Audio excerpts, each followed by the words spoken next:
What is up, everybody? This is Jeff with Batflip Channel, and we're here to talk about something today that we haven't talked about on this channel yet, and it's getting autographs through the mail. So on today's video, we're going to show you how to get some of your favorite players to autograph things through the mail, whether it's a card, a baseball, any memorabilia, and it's going to be awesome, and usually it is free. So let's get started with the video. Yes, indeed. Soto carries his bat. Fire that bat, Yachty. That's about as good as you're going to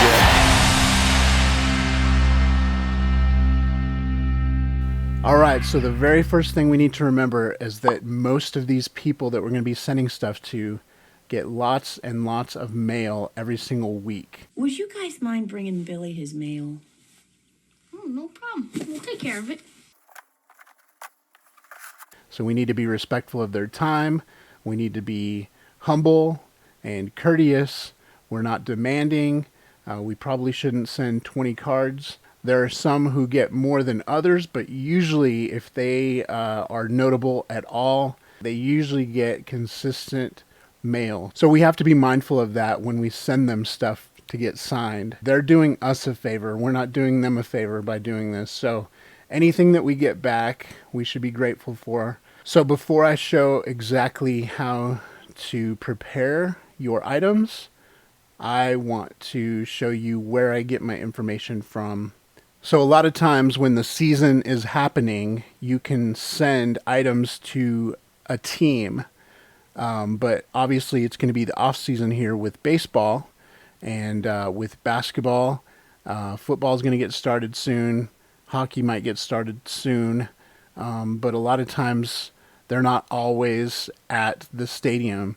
So I use a website called sportscardforum.com.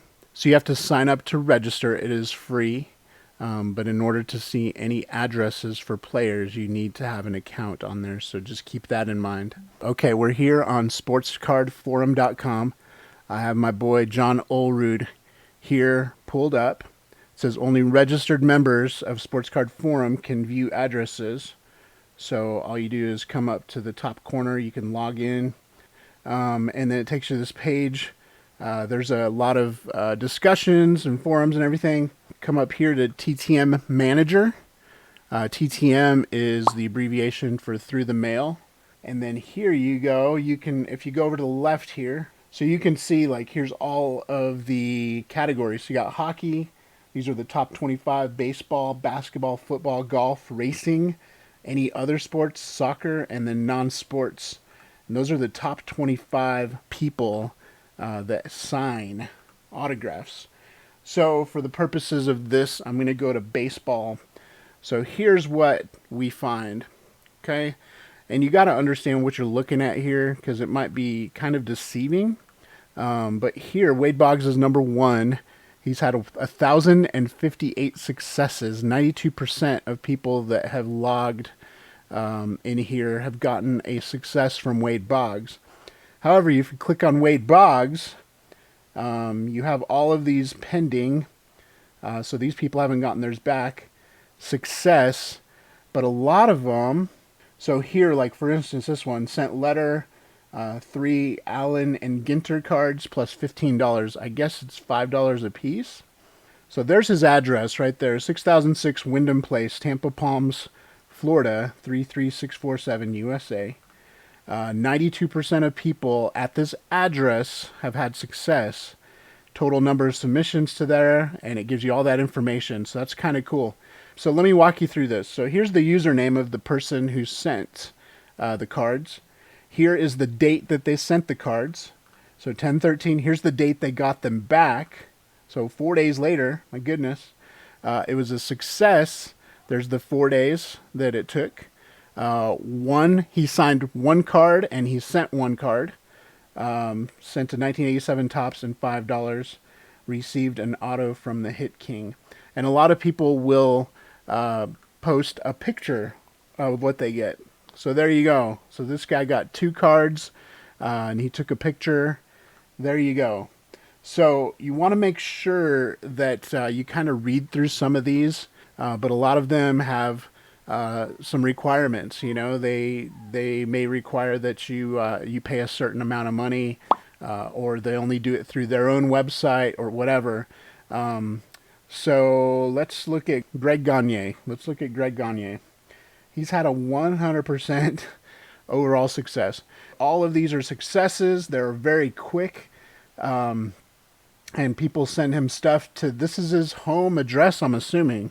I don't believe that's I don't think that's a stadium or anything like that. So somebody online finds his home address and he gets all of these things. If you scroll down far enough, you may see other addresses. But you'll see the date as well. So this is back in 2013. People had good success, but it was in 2013, and we haven't seen successes recently.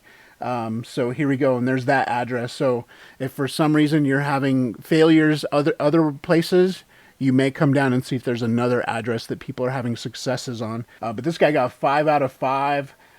So he sent 5 and he got 5 back autographed. It's pretty cool. This guy got 4 out of 4, and he put some pictures here. He asked him to personalize one of them, so that's what he did. There you go, and those are all like 89, 90, 87 cards. So anyway, it's a very cool way to interact with players, especially now. I'm a big in-person autograph guy. We have the Albuquerque Isotopes here, and that's the only reason I go, basically. I mean, I love watching the games, but I love getting autographs from players in person. But that doesn't seem like it's going to happen for a little while. Even if there's a season next year, they may be very limited on how much contact we have with the players. So here's the bread and butter of it all. If you're going to send something to Ronald Acuna Jr., first of all, he probably gets thousands every week. But second of all, if he does sign, you may not hear from him for 2, 3, 4, 5 years. I've heard Frank Thomas was really good about signing through the mail, but you'd have to wait 3 years or so before you got anything back. And then who knows if they're going to even be on that same team at that point or anything like that. So it might be a disaster. So don't send anything like super valuable unless you're willing to gamble. Don't send anything that you're going to want back if they don't sign it, because a lot of times I have a notebook full of cards that I've sent to players and only a fraction of them actually got sent back to me. Some of them got sent back to me unsigned with a letter saying, hey, we don't sign through the mail. But most of them, if they didn't sign, they just kept the card. So if you value what you're sending that much, I would say do not send it. So if you got an Acuna rookie card, I would hang on to that, and maybe I would send him like a 2019, paper-based Topps card or something like that. And if you get it back, great. If you go for retired players, that's probably your best bet. But if you go for players who are playing right now, just don't expect to be getting these cards back, these memorabilia items, very quickly, because they're on the road half the time. They have other stuff to do. I mean, they have families as well. They have other commitments that they're doing. So if you were to do that, I would say if you're going to send an item to a player who's playing currently, I would go for maybe the non-superstar kind of realm, maybe the utility players, maybe the bench players, kind of things like that. I remember sending B.J. Armstrong a bunch of cards, and he was really good about sending cards back. He was a star in my eyes. I really loved B.J. Armstrong, but, maybe he didn't get as much mail as, Scottie Pippins and Michael Jordan kind of thing. I remember when Sid Bream was playing for the Braves, I sent a bunch of cards to Sid Bream, and he would send them back pretty quickly. And he was good about it, and he sent every single one back autographed, and it was cool. But Sid Bream wasn't the superstar that maybe Dave Justice, Ron Gant, Deion Sanders. I'm not going to send Mike Trout any mail. I would love to get something back, but I wouldn't count on, even if he did sign through the mail, I wouldn't count on getting anything back for 4, 5, 6 years, if at all. So just keep those things in mind as well when you do that. Got John Olrud, my boy here. He tends to sign quite a bit, and I was looking on his page, and he has a really high success rate. He was a solid player. Really liked John Olerud when he was playing. So I thought I'd start with him. But rule of thumb, I will generally never send anyone more than 4 cards. I just feel like it's a little greedy. But that's just my own conviction. If you feel like you want to send 10 cards to somebody, go for it. But I think 4 is a good number at the most. So I have a ton of John Olerud cards. I'm kind of looking for ones that I can probably not have a problem. Some of these are super glossy like this. These Pinnacle cards, they're real tough to get autographed because they bleed quite a bit. And I've heard if you put baby powder on the cards, just kind of rub them down and until it's invisible, that'll help with the gloss. But same with these Fleer Ultra. Some of these like mid '90s cards, these Collector's Choice. Some of these are a little tough to sign. But here, so I'm going to pick out these 4. This is his Topps debut card, Upper Deck rookie card, and then Leaf rookie card, which are pretty nice. And one thing you want to do is arrange them for him in the way that you want them autographed. So let's say maybe I want this Leaf signed before he signs the Upper Deck, and maybe the Topps, and then if he has time, sign that Upper Deck card. So I'm going to put them in here. I'm going to take any of them out of sleeves that I can, because that's just extra time that they'll be spending taking them out, and maybe it's a little bit kind of tedious having to do that 100 times a week. So just be as gracious as you can, and just do as much as you can for them. So I would send them like this. I would not send them in a team bag. Maybe some people do, but again, it's just one more extra step that they have to do to do you a favor, essentially. Let's kind of scroll through and kind of see. So a lot of these, it looks like they're sending him 2, or if they're sending him more. So because John is getting hundreds of letters each month, he is signing 2 cards each letter now. So that's good. That's good to know. So if that's the case, then I would probably just not chance it. And then that way I'm only risking 2 cards and not 4.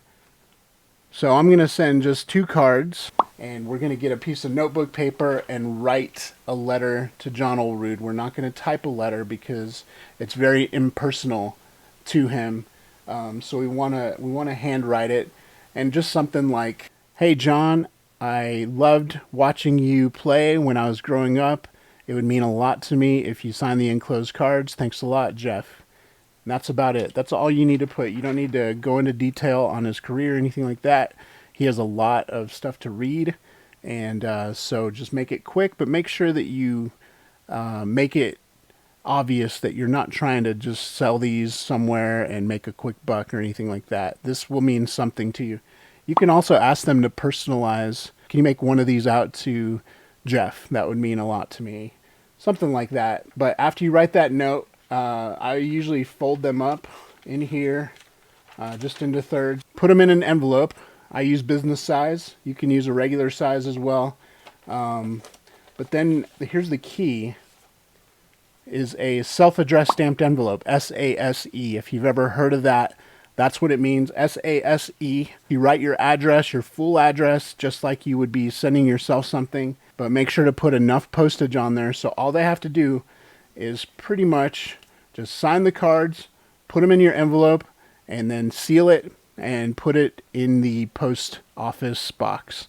At that point, all we do is just put the self-addressed stamped envelope in here, put the letter with the cards in the envelope.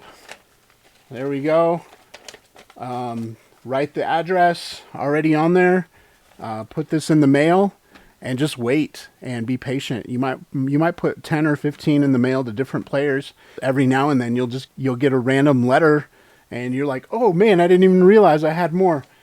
Something I was thinking about doing too is writing in the corner John Olerud.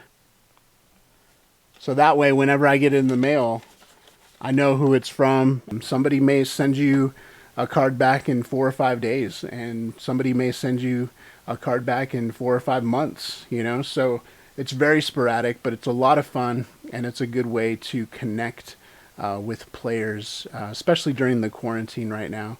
So now that we had got everything ready to send and it's all sealed, ready to go, let's go back to Sports Card Forum and let's log what we did. I'm going to go over to the left here, click on My TTM Report. So I'm going to click on the left here, Add a Player. The different addresses that it has listed for the player will show up here. So put down the address that you're actually sending it to, today's date, number of items sent in there. And then for comment, it's good maybe just to show like, here's what I did send. So 1990 Upper Deck, 1990 Leaf, and then push Submit Your Report here. So now you see me, I can edit this now, but it shows up as pending. I've sent 2, got 0 back. Here's what I commented. And then once I do get it back, I can upload an image. Anyway, it's just nice to be able to track this kind of stuff. If you have any questions, feel free to comment. If you have any better strategies, I would love to hear from you guys. Comment below there, and like this video if you got something from it. And I'd love to hear who you're getting through the mail autographs from. I hope you enjoyed this video, and we will see you guys next time.